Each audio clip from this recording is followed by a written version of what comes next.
Hello guys and welcome here to another edition of Out of Turn 4. I'm Brian here. Welcome to the show. We got a lot to discuss this week, so let's dive right in. But of course, coming up on the show, we will have some silly season news. We will also have your race weekend picks. But first, we recap. Oh, we'll also have IndyCar silly season, so watch out for that. That's all coming your way in just a moment. Let's start with NASCAR at Gateway and at Portland. And of course, we kick things off at Portland, where AJ Allmendinger won a wild NASCAR Xfinity Series race at Portland. Of course, that race ran mostly in the rain. It is his second win of the season. And of course, keep in mind, he is now the all-time NASCAR Xfinity Series road course winner. Ultimately, it was a rain fest. It was a wreck fest. Man, if you like carnage, that was your race. But honestly, I wasn't too amused by the racing too much. That race at the end, though, was remarkable. It was incredible. Seeing AJ bump Myatt Snyder out of the way for the win. So that was fun to watch. But the rest of the race was just too chaotic for me. That's honestly, briefly, what my opinions are on Portland. I do hope it's back on the schedule, though, next year. We can confirm that Gateway is back on the Cup schedule next year. But we skip ahead to Gateway now, and of course, Corey Heim, he is the winner of the Trip Prize. Of course, for those who don't know, it's basically Dash for Cash in the Xfinity, except all drivers that are Truck Points eligible are eligible for this prize. Corey Heim won the race at Gateway and won the $50,000 prize. It is his second win of the year, his second career win, and this bodes well for him because now I imagine, being a part-timer in that 51 for KBM, he's probably going to be in line for a NASCAR Truck Series full-time ride next season. And again, with how cutthroat KBM is and really him being the only bright spot on the team this year, of course, 2 wins more than his boss right now, it should be noted. I imagine he will be full-time next year, probably in that 18, because I imagine Chandler Smith will move up to the NASCAR Xfinity Series. So, again, my thoughts are it will be Corey Heim in the 18 next year. But again, we do have silly season coming up later. We probably won't discuss the Truck Series, but of course, I do imagine he will be one of the candidates for full-time. If not there, then at Joe Gibbs Racing in the NASCAR Xfinity Series. But again, I think that one's a bit of a stretch. The biggest note, though, from that race, of course, that race did finish under caution and Carson Hocevar, the driver of the 42 for Nice Motorsports, he was involved in a serious crash, got T-boned on the driver's side in a big accident. Of course, he went to the hospital for further evaluation, and it turns out he actually tweeted himself that he has an ankle injury. So, of course, his status to be determined.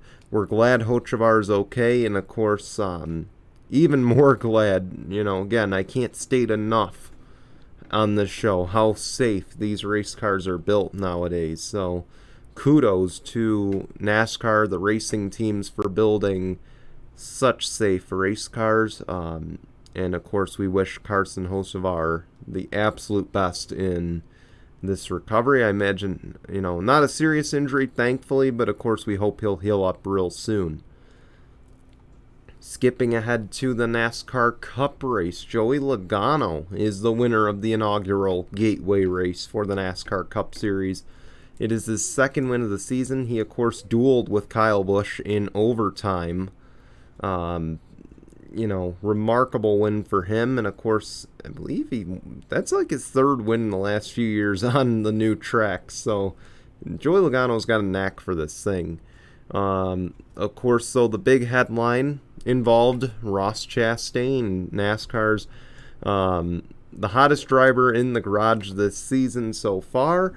He got himself into a little bit of trouble racing with Denny Hamlin and Chase Elliott. Of course, he spun Chase Elliott early in the race in a 3-wide situation, and then later in the race, he ran right into the back of Denny Hamlin, shoved him up the track, and killed his race car, essentially.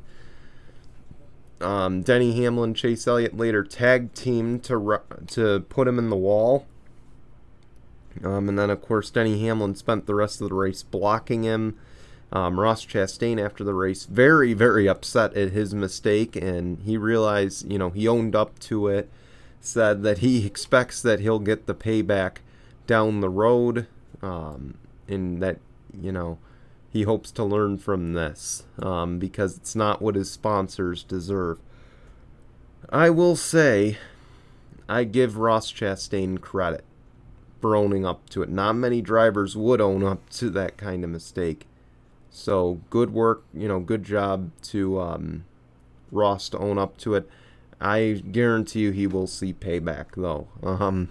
You race people the way you want to be raced, and if he wants to really earn the respect, and I like Ross Chastain, I don't really see what was wrong with the Chase Elliott situation. I feel like it was 3 wide, in a tight 3 wide at that, and he looked like he was in the middle of it.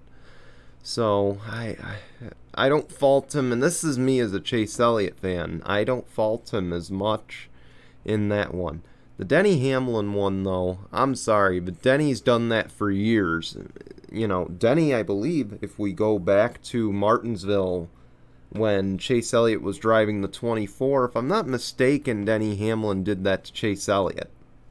Okay? So, Denny Hamlin's, continues his streak of being a hypocrite in the series. So, he really doesn't have much to argue about in that situation. He does have a right to be upset, though. He does have a right to get payback, and Ross is going to learn the hard way, unfortunately. So, we'll see what comes of this in future races. Anyway, on to the IndyCar race at Belle Isle, the final race on the island there. And Will Power is the final winner of the race at Belle Isle. Of course, that race will be moving to the downtown streets of Detroit. It is his first win this season, his 39th career victory in the NTT IndyCar Series. Power will also take over the points lead from Indianapolis 500 winner Marcus Ericsson entering Road America. It was a nice game of cat and mouse at the end. I can't believe Rossi chased him down, and frankly, if Rossi had one more lap, he would have had Will Power. So it just stings right there because Rossi was so close to ending his winless streak, and he also looked like the fastest guy all around. So you feel for Alexander Rossi, just unreal. But anyway, let's move on to silly season news here, because we only have so much time today. I won't give my full thoughts on the race. It was a good race at Belle Isle. It'll be a shame to see it go. But let's start with, of course, the late, late response. But, of course, Zayn Smith took over for James Buescher in the Cup race due to COVID and went on to finish 17th. So that begs the question, will Zayn Smith make the leap to Cup in 2023? I wouldn't rule it out, but I don't think he's, 17th at Gateway's good, but I'm still going to argue he's just not ready yet. I would like to see him run a full season of Xfinity, maybe in an RSS car with big-time Ford backing. Maybe Front Row Motorsports makes the leap to the NASCAR Xfinity Series with him. I hope, though, that he does run an Xfinity season before he just jumps up 2 levels, kind of like Todd Gilliland has done. Now, Todd Gilliland's been okay, but, he could obviously be better this season. But for Chris Buescher, this might put the pressure on him now to perform, because, to be honest, that RFK team has not done well. Chris Buescher to me, hasn't done anything since his win at Pocono, which technically was in the rain, but, win's a win. Anyway, so we'll see what comes of the Zayn Smith thing. Of course, we will discuss our NASCAR silly season predictions in the near future once we start getting a little more clarity on the names that could be circulating, of course, and more clarity to some of the rumors.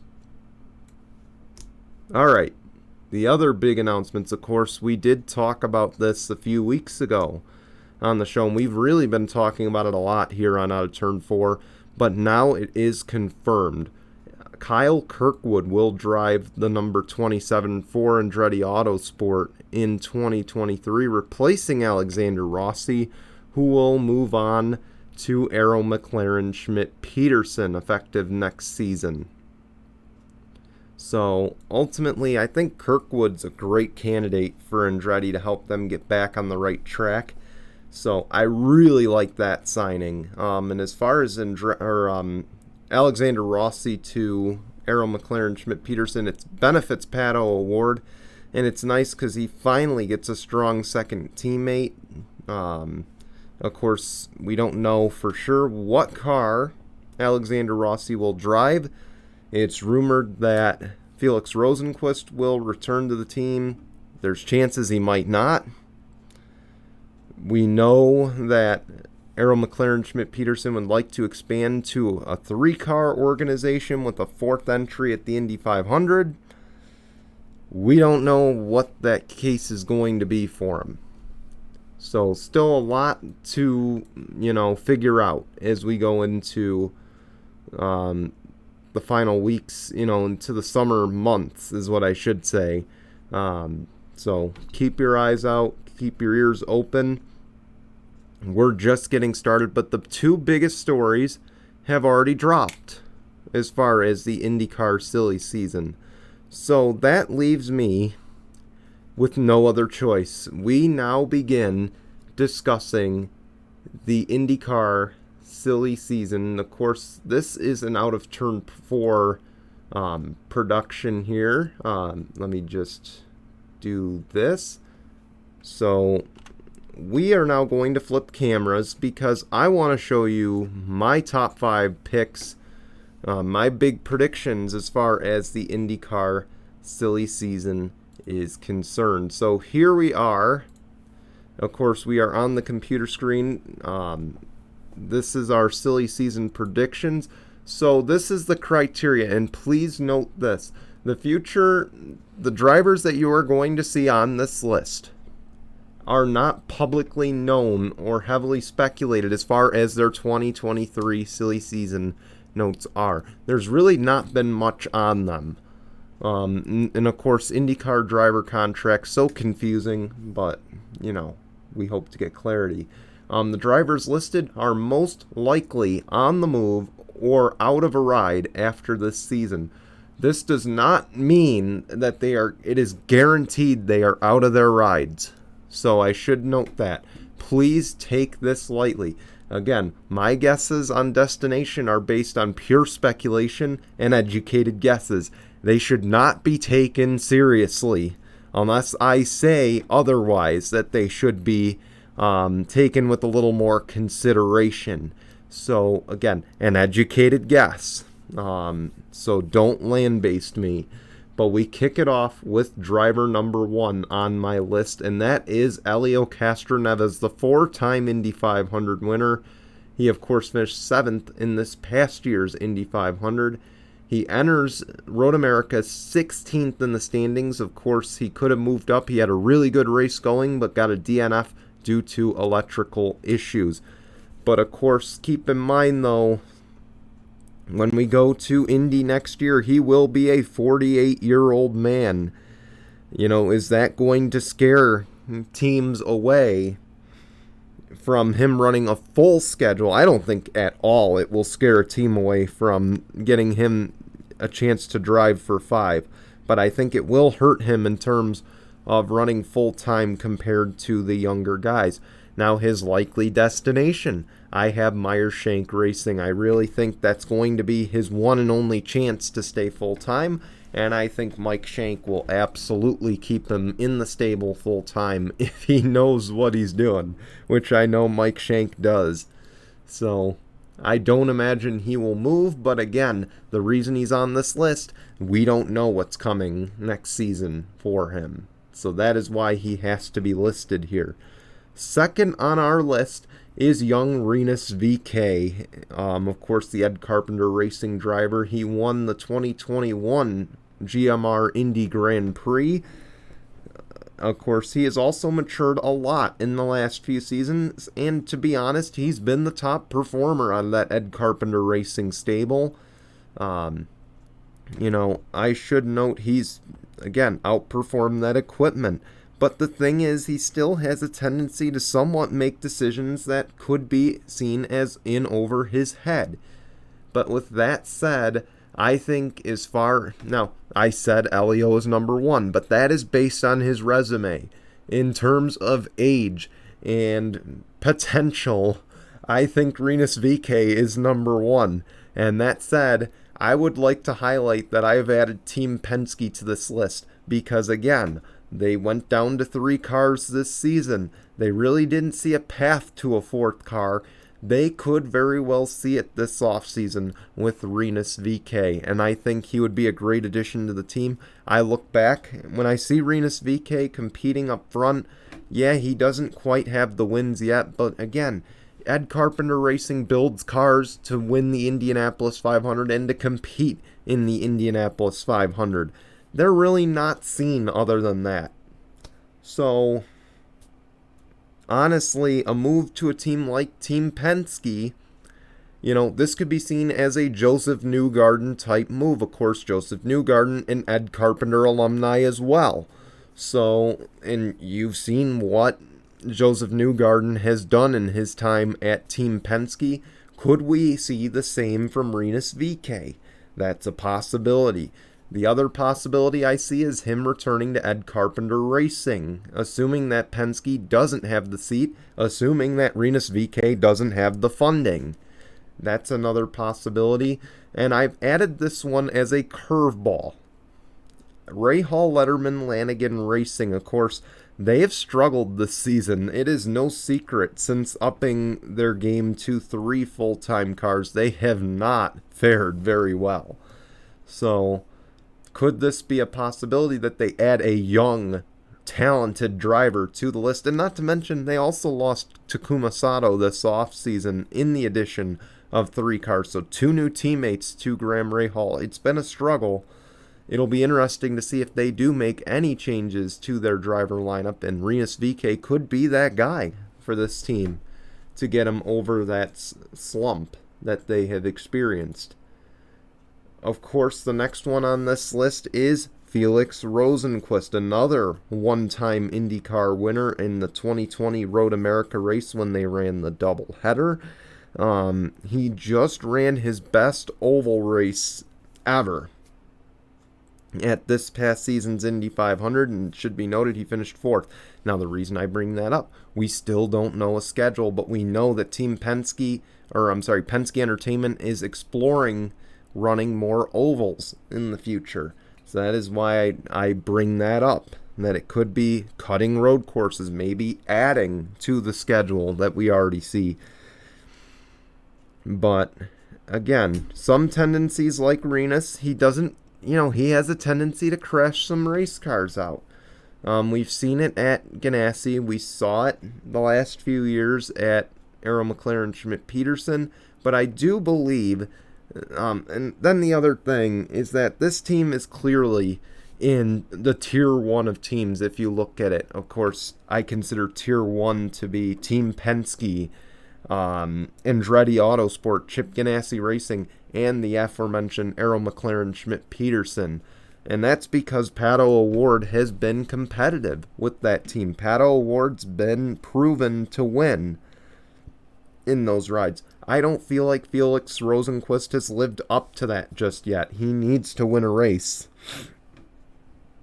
But again, he's having clearly his best season, and that's why I really don't believe he would leave Arrow, McLaren, Schmidt-Peterson. But again, I throw Rahal on that list again.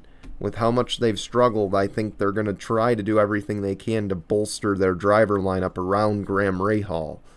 I don't imagine Christian Lundgaard should be worried, but that said, this driver should be, Felix Rosenquist should be considered.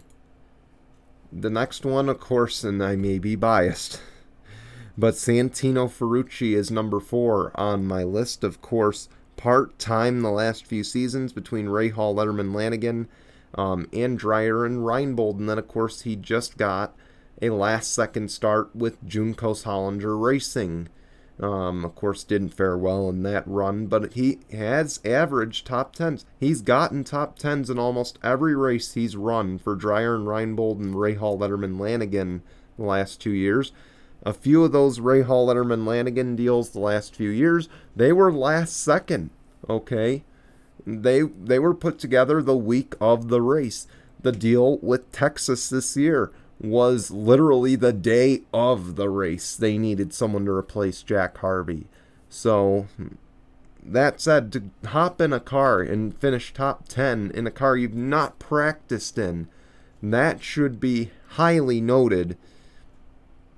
And of course, then, not to mention he's outperforming the guy he replaced in the car. I think that should be added to that list as well. But we know, based on what we've seen from Santino Ferrucci, if he's given the equipment, could a win be on the horizon, is the question. Especially given his strong shots in the Indy 500. I don't believe he's ever finished outside the top 10 in the Indy 500. But again, funding has been an issue for Santino Ferrucci, hence why he went to the NASCAR Xfinity Series last season to run part-time in addition to his Rahal, Letterman, Lanigan part-time effort. But Marty Snyder brought up an interesting point. If any of you watched the morning practice on Peacock on Saturday from Belle Isle, he brought up the possibility, with Kyle Kirkwood leaving AJ Foyt Racing, could this be finally the big break that Santino Ferrucci gets to get back into IndyCar full-time? I personally don't want to see him drive for AJ Foyt. Again, I'm a Santino fan, which is why this is a little bit biased. But, Santino, again, I don't want to see him run for AJ Foyt Racing. But if it means getting his foot back in the door, and that's really his only chance, I think he should take it. Obviously, I'm not his agent, but I think I'd be remiss to say that he shouldn't take it to get back in the series full time. Then, of course, I mentioned Rahal, Letterman, Lanigan again. Do they finally just say, hey, look, we made a mistake. We signed Jack Harvey. We should have signed Santino to drive the 45 because he was clearly the better candidate. That's a possibility that Bobby Rahal says, I made the mistake. Now let's correct it. I don't think that's a big possibility, but I think that is something to keep in mind as we go on to driver number 5 on my top 5 free agents. And of course, Connor Daley is number 5. Full-time the last 3 seasons, of course, with Carlin and ECR. Carlin, Ed Carpenter Racing 2020, 2021. He's only run for Ed Carpenter Racing this season.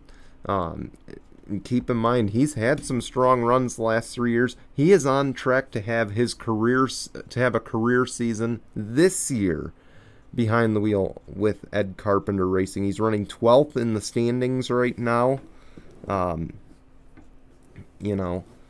So, and then the other thing is it's good publicity to have Connor Daley in the car. Of course, Connor Daley is a fan favorite, and I can attest to that.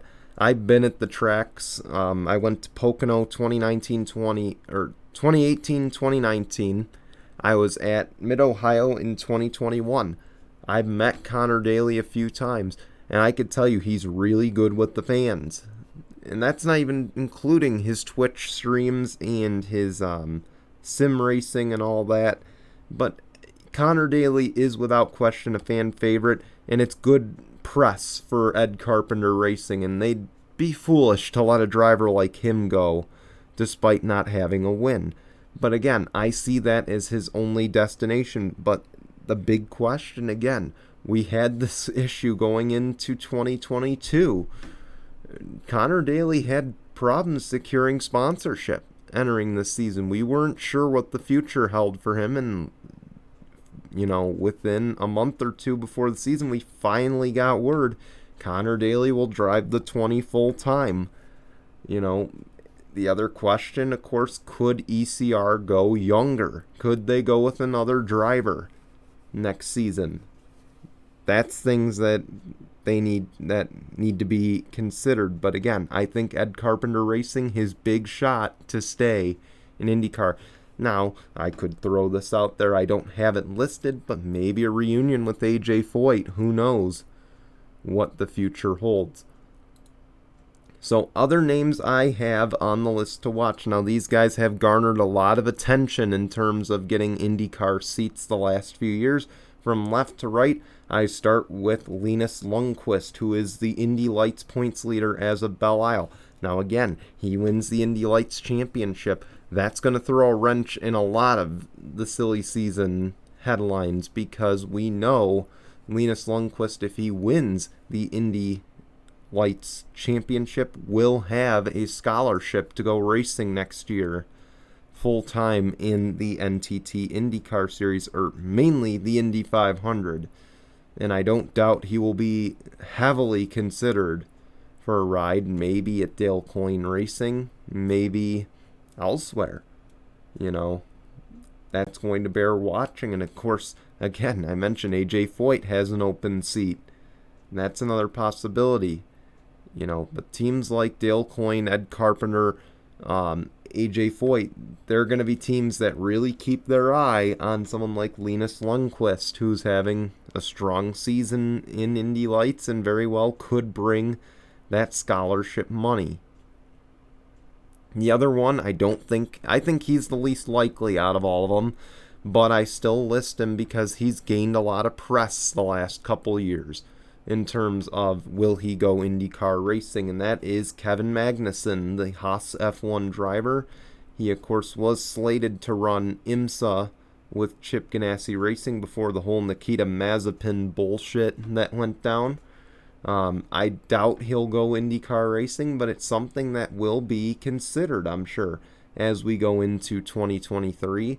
And then, of course, another name that has circulated the last few years, he's been in a super sub role, kind of like Santino Ferrucci, is Oliver Askew. He's a current IMSA driver. Of course, he ran for Arrow McLaren Schmidt-Peterson his rookie year in IndyCar. And he's looking to kind of get back into the series, But again, his name will be one to watch as well as we go into next season. So with that, that's the end of our presentation. We hope you guys enjoyed it. Let's get on to the picks real quick because we're running out of time. IndyCar Road America, I've got Alexander Rossi. Trucks at Sonoma, I've got Zayn Smith. And Cup at Sonoma, I think Chase Elliott will break through and get his first Sonoma win. So again, IndyCar Road America, Alexander Rossi. Trucks at Sonoma, Zayn Smith. Cup at Sonoma, Chase Elliott. There is no NASCAR Xfinity race this weekend. We want to thank you for watching. We do want to pass along a program note. There will be no Out of Turn 4 next week. We are taking next Tuesday off.